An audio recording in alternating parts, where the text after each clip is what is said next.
This is Where We Live on Connecticut Public Radio. I'm Lucy Nalpathanchel. It's election day with dozens of municipal races on the ballot. In Connecticut, you have until 8 p.m. to vote in person. We hope you make it to the polls.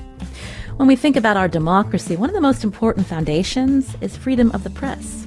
No longer do we have a president who calls journalists, quote, enemies of the people and tweets disinformation daily.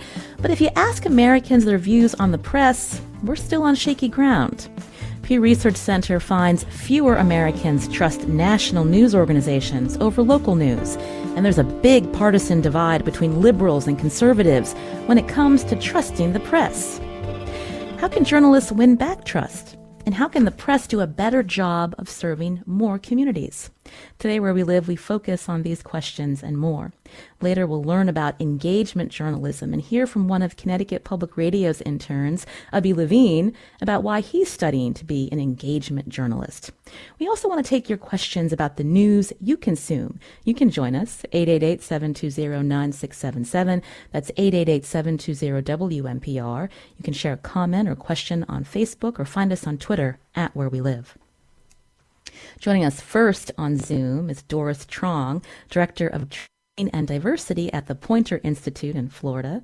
Doris, welcome to the show. Hi, Lucy. Thank you.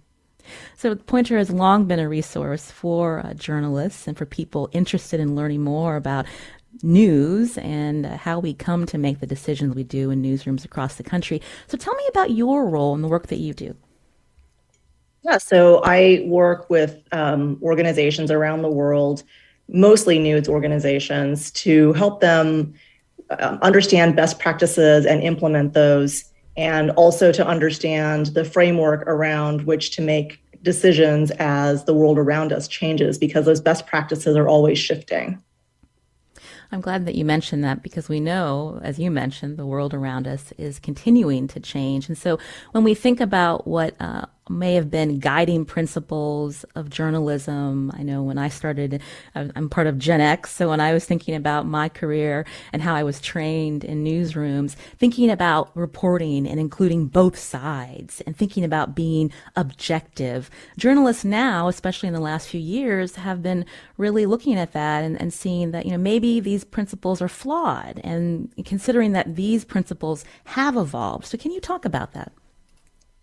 Yeah, so I did a little bit of research into objectivity, which is something that's actually like 100-year-old concept that was put forth by two white men who were actually responding to coverage of the Russian Revolution. But it's ostensibly that they wanted to apply scientific principles to the reporting itself, and not necessarily asking the people who are reporters to put aside their personal opinions about things, which is where things have gotten muddled in recent years, where there has been this expectation of neutrality by people who, by the very nature of us being people, have our own biases, whether they're implicit or explicit. So talk more about that, because for so long, I know journalism and journalists have tried to, when they explain the way they cover the news or how they write a story, that they're trying to be unbiased. But you just said that's impossible, right? We all have biases. Yeah, absolutely. I think a big part of it is that you do see journalism in popular culture. So people seem to think that they understand what it is to be a journalist. And of course, most times it's not nearly as exciting as shows would make you think it is. But there's also a lot that we aren't as transparent with our audience about. For example, we don't necessarily use the same terminology to refer to something that is an opinion piece. That could be an op-ed, that could be a commentary, that could be a perspective, depending on which outlet you're looking at. And so we're asking our audiences to make this major leap of connecting all these different phrases that could mean different things, but sometimes they mean the same thing to different news organizations. Then we're asking our audience to kind of come along with us and understand that an analysis piece by design is intended to inject that person's perspective into interpreting the facts of the story. So if somebody is a political journalist and, like so many Americans, they choose to vote. Talk through like what some of the expectations would be for someone who covers politics pretty regularly, and the idea of they want to keep what their political leanings are, maybe private, or what party that they may be affiliated with. I know some journalists don't even, they're unaffiliated because they don't want to have that information come out to show that they have maybe a bias towards one party or the other. Yeah, absolutely. That's a great point on election day. So Len Downey, the former editor-in-chief of the Washington Post, where I worked for a long time, famously did not vote. And it was for the reasons that you say, that he didn't want readers to be able to point to his voting record and say, well, this indicates some sort of bias on the behalf of the entire news organization. But, civics was one of my favorite classes when I was going through high school. And I really think it's important for people to be engaged members of the citizenry. And I think one of the most important things for people who live in this country to do is to vote. That's exercising our civic duty. There are many countries where people don't have the right to vote, or not everybody has the right to vote. And, you see these really bad voter turnout numbers in the United States. So I think that part of it is being able to set aside what might be something that you're particularly passionate about. So I formerly had a coworker whose wife was running for a council seat that had something very specific to do with development. And so he recused himself from any stories that had to do with that developer. And it's not because his wife running for that council seat was necessarily going to affect how he would view those stories, but he just really wanted to have that extra distance. And it didn't mean that he probably didn't vote for his wife when it came time for the election. I'm sure he did, but he understood that he didn't want anyone who was an audience member to really dig into it and say, this person who had a hand in this story then caused it to lean this way or the other for the developer because of this person's association with the council member. You're hearing Doris Truong here on Where We Live, Director of Training and Diversity at the Poynter Institute, as we talk about objectivity in newsrooms and how this idea is being challenged, because we know that as humans, we all have bias, and to pretend that we don't when we cover our stories can be a disservice. And there's been a lot of criticism of journalism and also how the public consumes news, who they trust over the recent few years. And you can join us if you have a question about or an observation about news that you consume, 888-720-9677, or find us on Facebook and Twitter at Where We Live.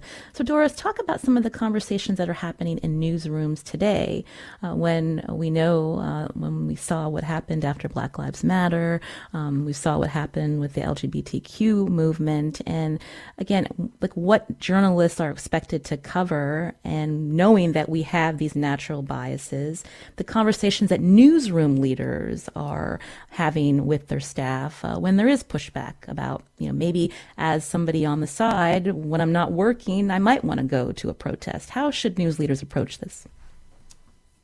Yeah, there isn't really a blanket best practice on this. A lot of it is still evolving, and a lot of it is kind of case by case. Many times the news organizations want to have the distance from saying that their workers were on the site of a protest or a demonstration unless that person was actively covering it. And so you would have to decide, as somebody who is subject to that kind of standard at your news organization, is that something I feel comfortable with? And if not, then probably the thing to do is have a conversation with your boss or your employer beforehand, rather than trying to explain later that you just went to go check out the scene, because that could be very hard to explain depending on who you're standing next to, or what ends up happening that gets recorded by any number of people, including other bystanders who aren't necessarily journalists. But there are lots of people who say, why can't I participate in an LGBTQ pride parade? That seems pretty neutral. And I know people who are older than me, I'm also Gen X, who will say that the fight for gay rights was actually really controversial that they lived through those seminal years in the 1960s. And so they don't think that a parade, even though it's celebratory and perhaps not as controversial today, is something that you should participate in, regardless of where you stand on whether you're a member of the community or whether you want to be an ally. So I think part of it is just thinking through how much of yourself as a journalist do you also carry into your private life? And then is there a distinction that our audience may or may not make depending on what's happening? You can join us 888-720-9677 or find us on Facebook and Twitter at Where We Live. These conversations that you mentioned, Doris, is there a generational pull to this?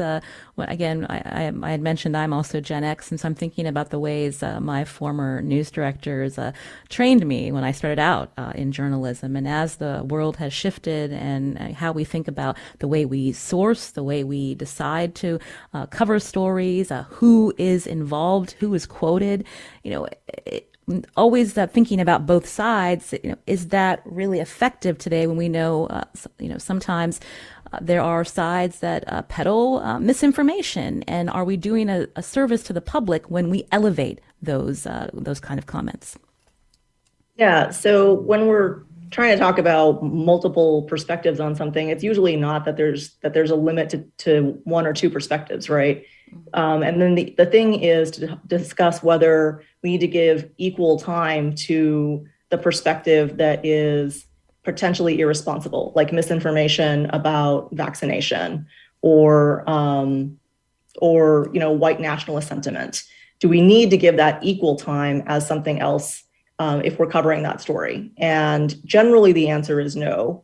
But if you're trying to include that other component, then usually fact checking it within that same section of the story, and this could be a broadcast, it could be a long form piece, whatever. But adding the fact check can help people understand the context around why this is controversial and why that particular element has been included, so that people don't necessarily read it and then take that as possible fact.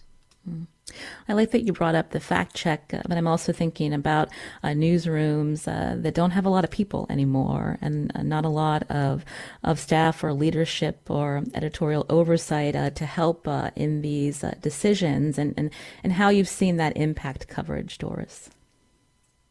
Yeah, so we're still sort of, even though we're in 2021, still sort of struggling with the transition to the digital era. And there's still kind of this desire to get as many clicks as possible. And so part of that is churning out as much content as we can.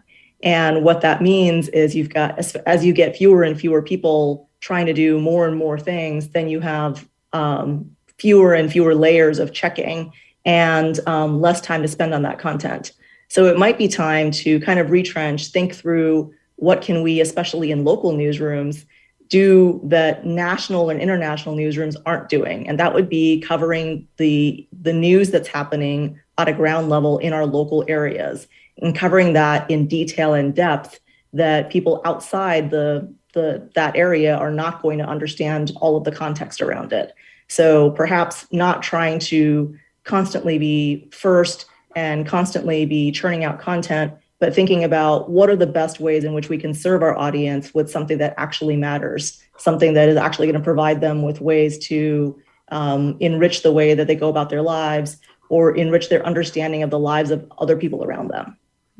Coming up, we're going to talk more about engagement journalism, centering the voices of community members, hearing about what they want their news sources to cover, and not just quoting or following the voices of people in power to dictate what is in the news. Before we get to that, when we think about also representation, how newsrooms, Doris, are wrestling with when they think about sourcing, but also the people in their newsrooms, and being better about changing hiring practices, trying to be more diverse in representation, not just on race and ethnicity and gender, but also geographically too. Where we grow up and where we come from has a lot to do with some of the stories and people that we gravitate towards because of our natural biases. And so talk a little bit about what you're seeing in newsrooms and how those conversations are shifting. Yeah, so there has been a much more pronounced movement to have greater diversity in hiring. We have seen people like NBC say that they are committing to 50% journalists of color on their staff. We've seen that Gannett is wanting to have representation that I think might be equal to their audience by 2025. And so there are these specific targets and numbers that news organizations are putting around hiring, which is great. But then we don't necessarily have the veil lifted to see where they're going to look for staffers. If they're continuing to use the same pipeline that they've always had, then that excludes people who don't come in through that means, which might be HBCUs, it might be Hispanic serving institutions, it might be people who could be really promising journalists but don't have a formal college education, which is an interesting state for journalists to be in, because like 80% of journalists have at least a 4-year degree, but only 30% of American workers do. So we're at this elite level of education among journalists versus the majority of our audience. We're going to keep talking with Doris Truong, again, Director of Training and Diversity at Poynter Institute, here on Where We Live. We're taking a deep dive into journalism today, and we're going to learn more about how best practices are evolving and how news organizations are rethinking the way they report the news from the ground up. If you have questions about journalism or the news that you consume, you can join us 888-720-9677. That's 888-720-WNPR, or find us on Facebook and Twitter at Where We Live.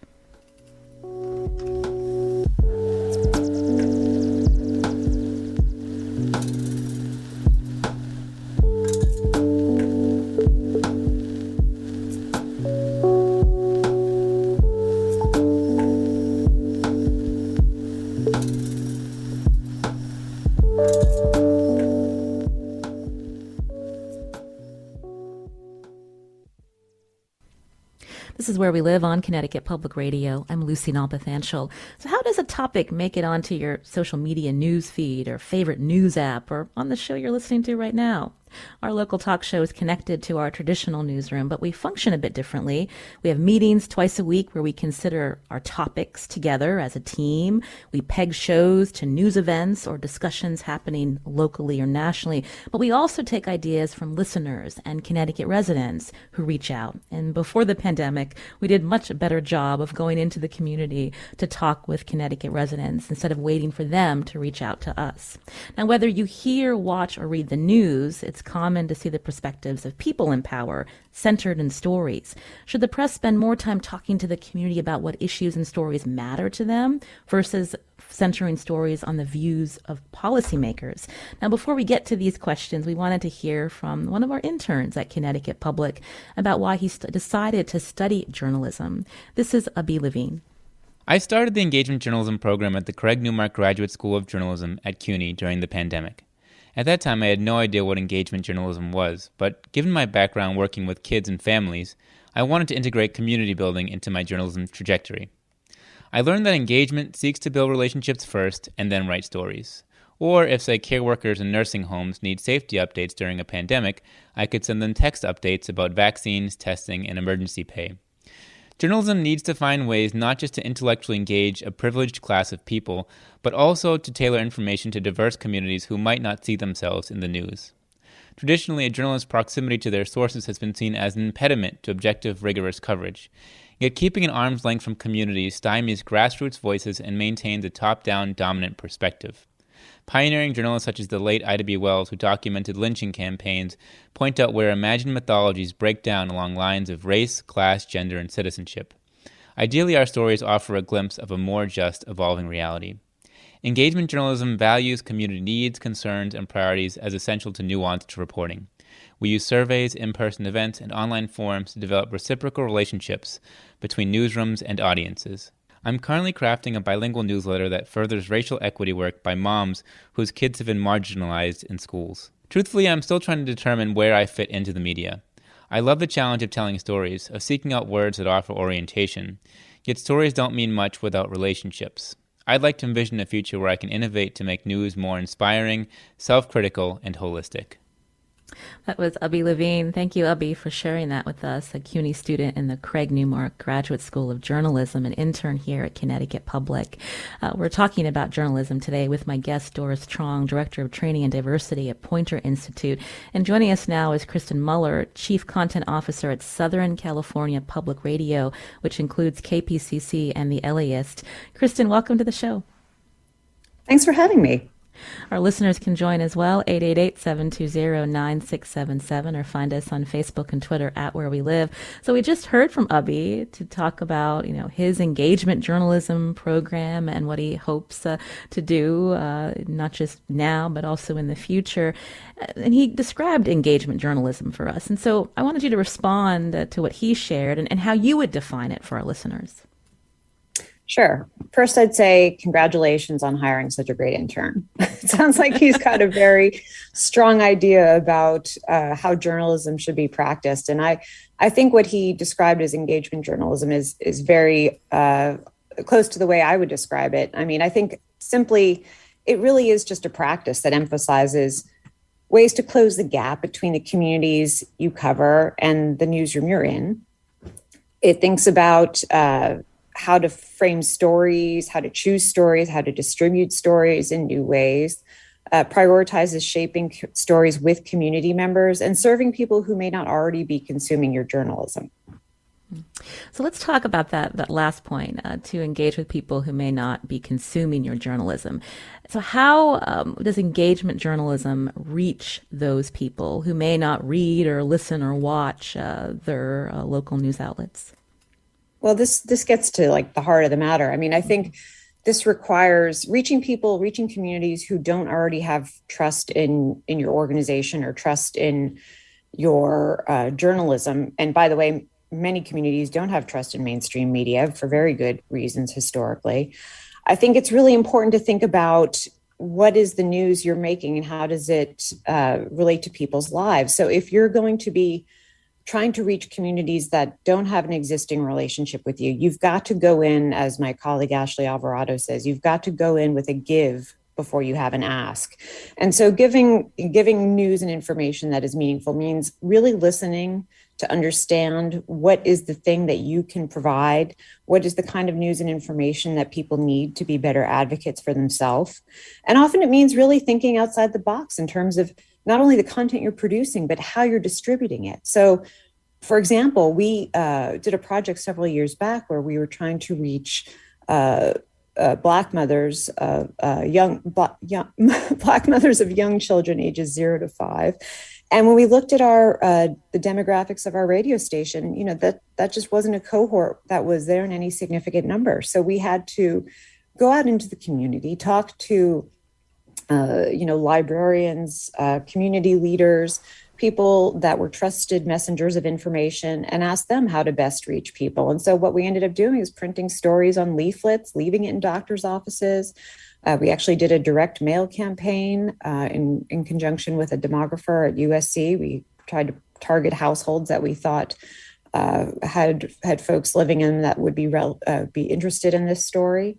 And, we actually were successful in reaching people who were never going to tune into us on the radio with this news and information. And it was a really good proof of concept to say, if we do it right, we can build bridges where there aren't any currently. Kristen, you said that you were successful. Were you able to sustain those new readers and listeners beyond the current strategy that you put out there when you're working on these particular stories? Are they still listening and reading and watching? That is a great question, Lucy. And it really is the question, right? Because all these projects, all this work at building bridges is only meaningful if it is sustainable and not the work of a single person or team. It has to be built into the organization. So in that particular case, yes, we have managed to maintain ties and trust with that group of women. Many of them opted into a texting service that our early childhood reporting team runs. So we are still in touch and offering news and information about early childhood and child development to that group. And in turn, relying on them for news and information, what is happening in their world and what would be good for us to know so we can amplify it. The project that we announced a project last week with the support of the Knight Foundation and involving several other radio stations, including WBEZ in Chicago, WBUR in Boston, and Minnesota Public Radio. And the project really aims to kind of solve what you're asking, which is how does this work of engagement journalism become tied to the way the organization thinks of its future? So not just in bringing in more community members and narrowing the gap between us and our neighborhoods, but also how do we make it key to our revenue strategy, which at the end of the day, if we can't make things sustainable, it's hard to justify doing a lot of our activities if they're not directly speaking to our sustainability. Because like other newsrooms, even though we're public radio and nonprofit, we do, of course, have the same resource challenges that other local newsrooms have. Mm-hmm. So who are the journalists doing the work, Kristen?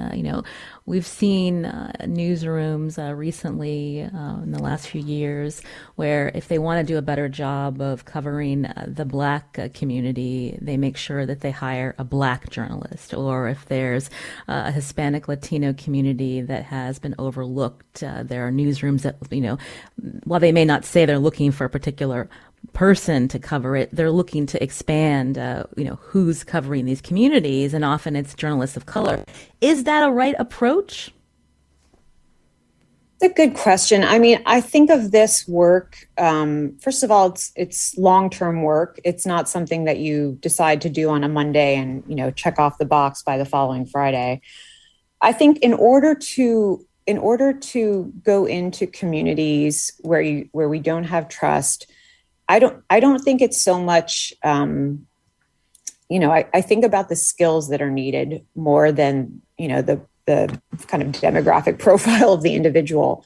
Although that certainly helps. I mean, having the ability to speak Spanish or Mandarin in LA, there are almost 200 languages spoken here. So having fluency in those languages is important. But there are many communities we're not going to, we're just not going to be able to reach. So in cases like that, I think more broadly of the local news ecosystem and how are those communities getting their information and news? And maybe there are partnerships there. For the coverage of the census, we partnered with about 24 ethnic and in-language media outlets in Los Angeles for this very reason. We didn't have staff members who spoke Vietnamese, for instance, which, is a huge population here in Los Angeles. So, that was one way we thought, here's a way to build a bridge. So we end up publishing a lot of content and distributing it to other local news outlets. And in turn, we ask, just let us know what issues are top of mind for the communities you're covering so that we can produce journalism that reflects that. You're hearing Kristen Muller, again, Chief Content Officer at Southern California Public Radio, as we learn more about engagement journalism. Doris Truong is still with us, Director of Training and Diversity at Poynter Institute. Doris, can you talk about what I had just asked Kristen about these specific beats and ways to reach particular communities, but is there a danger in tokenizing these beats? Yeah, absolutely. So we've also seen that sort of as a result of the racial reckoning after George Floyd's murder, a lot of news organizations have launched or maybe decided to expand their race beat. And I think what we see happening there is that the hiring managers have in mind a very specific kind of person they want to hire. And so if they're trying to cover Black communities, it feels like it would be more transparent to say that's what we're trying to do is build out better coverage of Black communities in our area. And that doesn't necessarily mean that you have to be a Black reporter to do that. I think that what Kristen was talking about in terms of establishing trust, especially in communities that might have been perceived that they were poorly served by your organization in the past, that's really important. And that really starts from the organization level. So we have seen some news organizations have very public apologies for decades or generations of insufficient coverage of various neighborhoods. So, when you talk about whether it's appropriate to potentially pigeonhole somebody into covering something, so perhaps sending a Hispanic reporter to cover a Spanish-speaking area, you've got to ask that reporter, ideally, whether that's something that they want to do and are even qualified to do. People sometimes look at my last name and presume that I should go into Vietnamese enclaves. And the thing is, I don't speak Vietnamese. It's not culturally foreign to me, but elders who speak Vietnamese are usually immediately put off that I don't speak Vietnamese. And so you probably would have been better served sending somebody who doesn't speak Vietnamese, who isn't even Asian, to go talk to them, because they give that person a little bit more leeway for not knowing Vietnamese, whereas they think that, they make a lot of judgments about me without really thinking through the context of why I might not speak Vietnamese. So, sending me in to certain situations actually puts me and the community we're trying to reach at a disadvantage. I wanted to bring up a listener tweet. Kathy, and this links to what we were just talking about. Kathy writes that, often she observes a big difference in coverage when a disabled journalist covers an issue versus when someone without a disability does. And so can we talk about that more, about why representation matters, and, getting at the heart of a story, or to understand a community better. Sometimes knowing where they come from a personal standpoint can help in that reporting, Doris. Yeah, absolutely. That's a really interesting piece of it too, is the covering disabled people is something that needs a lot more attention in our news organizations. I think that we don't have particularly good data on how many journalists in our news organizations or how many freelancers are disabled. There are lots of different ways to categorize disability. But when we look around at society in general, a lot of things are not necessarily ADA compliant. So you might see that there's a ramp, and it turns out it's 30 degrees, which is not really an angle at which somebody could feasibly use a wheelchair. So there are things like that. There are issues of how accessible is something if we are going to use a text-to-speech program. So there's been a meme recently where there's red flags being used on social media. And people have pointed out that if you're using a text-to-speech reader, having 15 red flags is really annoying, because it's just going to say red flag 15 times in a row. So thinking through that, is everything that we're producing in terms of content as accessible as possible on as many different kinds of platforms as possible. And then, having somebody who has had those experiences throughout their lifetime can add that extra perspective into the story.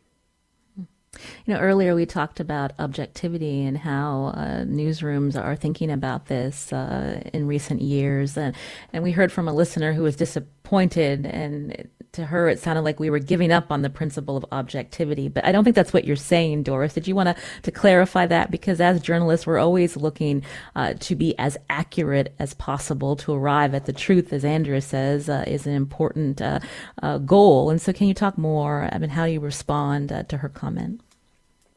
Yeah, so I think that it's just important for us as journalists to recognize that each of us brings our own filters into how we do our reporting. So even if I interview 10 people, depending on the length of the story, I might only be able to quote 3 of them. And then how much of that quoting am I putting into the story? So you're only seeing a certain amount of it through that filter anyway.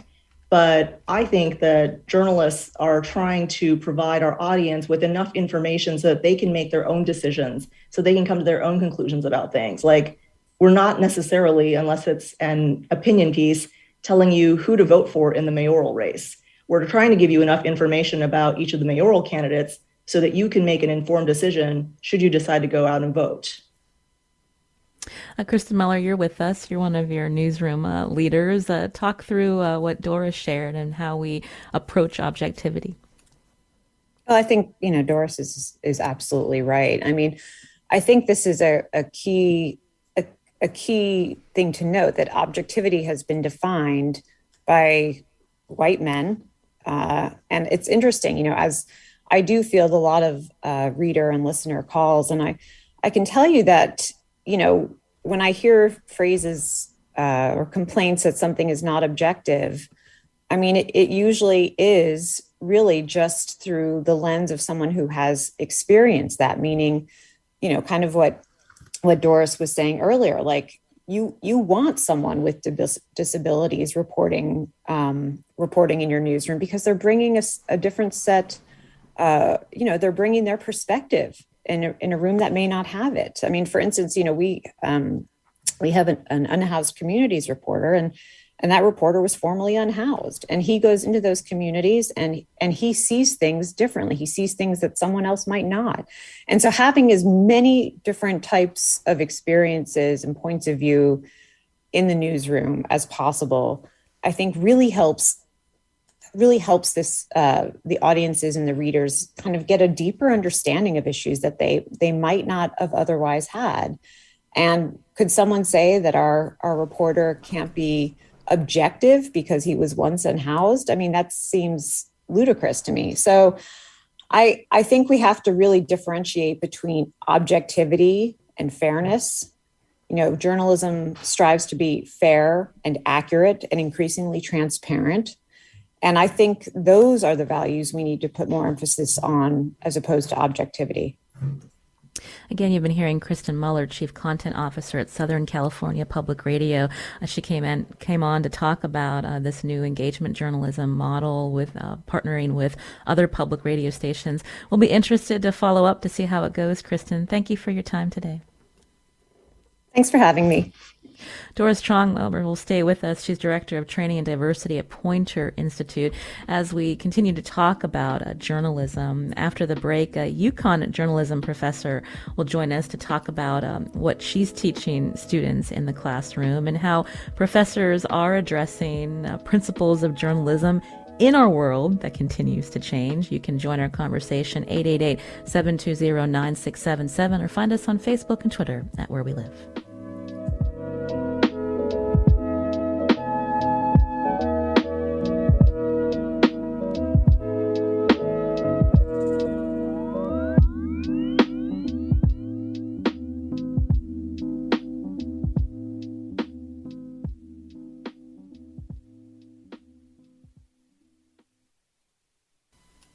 This is Where We Live on Connecticut Public Radio. I'm Lucy Nalpathanchel. We're talking about journalism today. With us on Zoom, Doris Truong, Director of Training and Diversity at Poynter Institute. And joining us now is Amanda Crawford, UConn Assistant Professor of Journalism and also a veteran political reporter. Amanda, welcome to the show. Hi, thank you for having me. So you've been listening to our conversation. How would you respond to some of the points that have been raised about objectivity and this idea at one point that it's important to have both sides in a story and how that is changing? Well, I think that rote objectivity has just led to, or did at a certain point lead to stenography. And this idea that we had this both sidism, the idea we had to give equal time to both sides of an issue. And that really narrowed I think, what journalism was able to accomplish and how we're able to deal with emerging threats like misinformation. It's not our role as journalists to show two sides of an issue, first off, because there's many, many sides. And so that often led us to leaving lots of voices out. And also, I think as we see, we're in this misinformation and disinformation time, it's really important to recognize that we're not doing a service to our readers or viewers or listeners if we're giving equal time to a point or a perspective that is rooted not in the facts. And so I think that, over time, this laudable idea of objectivity, of leaving opinions out of it, which is a really important, role for journalists to play and a perspective to have when we're doing something like covering policy or policy proposals. But it also, over time, led a kind of journalism that wasn't serving our readers. I always think back to climate change. It's not serving our readers or seeking the truth to give equal side to scientists versus a congressman with a snowball. So. How are your students responding to these changing themes? What has gotten them interested in journalism? Is this something that, they want to continue with? Well, I'll say that a lot of students don't see journalists as being objective. And so they grew up in an age of, incredible polarization and partisanship. And so a lot of my youngest students don't see that journalists were objective. And so they kind of see through that ruse, that we have long maintained this objectivity while being anything but objective, by only really showing that white male gaze, which is where the root of the idea of objectivity is, as I think Doris noted earlier, came from. And so they value things like truth and seeking the truth and, challenging power. But I don't know that they had the same idea of objectivity that maybe journalists from an older generation does have. Considering the generational differences, is there a danger of conflating activism with journalism? Oh, absolutely. A lot of my students do see journalism as activism, and I can see that perspective. There is an activist root in journalism. There is, fighting for the truth could be seen as an activist cause, but it's not advocacy. And I think that's where the danger comes in of conflating the two. You said something earlier about, you don't want a journalism to just be stenography. And I was thinking about, all of the discussions in the last few years, most recently after the murder of George Floyd, how relationships between police and communities have traditionally been covered and what has changed. And if we're thinking about, doing our job and, reaching all different perspectives, prior to the social justice reckoning, was there more reliance on let's just report what the police report said? Oh, absolutely.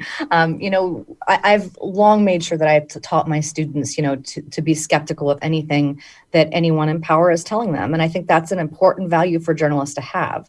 That's not activism necessarily, but it is thinking about what we do as journalists in a different way, which is you can't trust everything the police say. They're human as well, and you have to question and look for the truth no matter what sources you're dealing with. Doris, so you're still with us. How do you respond to what Amanda has shared so far? Yeah, I think that a lot of the things that she said, I absolutely agree with. I think that it's really important for journalism and journalists to continue to challenge power. Like, that's one of the key functions of journalism, is to hold the powerful to account. And so it's interesting that she notes that the students that she's encountering didn't necessarily think that journalists have ever been objective. I think it is also important for us as journalists to really think through the stock that we put into any kind of expert sources, especially police, in reference to the things that you've talked about there.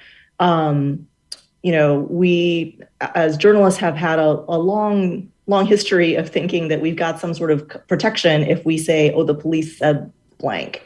And that doesn't necessarily provide us with any kind of cover. Unless we do some further reporting, unless we get more information from other sources, unless we're able to potentially inject some skepticism into what is being said by perhaps all of the sources, then we're not necessarily doing a service to the public either. Amanda Crawford, this is where investigative journalism, the importance of that comes into play. Can you talk about that and also your personal career before you became a journalism professor? Yeah, I was a political reporter at the Baltimore Sun, the Arizona Republic, and Bloomberg News. And I think that investigative journalism is at the root of, a lot of what we do to hold the power accountable. And it's extremely important. And I do think that my students see the importance of investigative journalism, and that is at the core of how we make a difference in our community and how we hold the powerful accountable.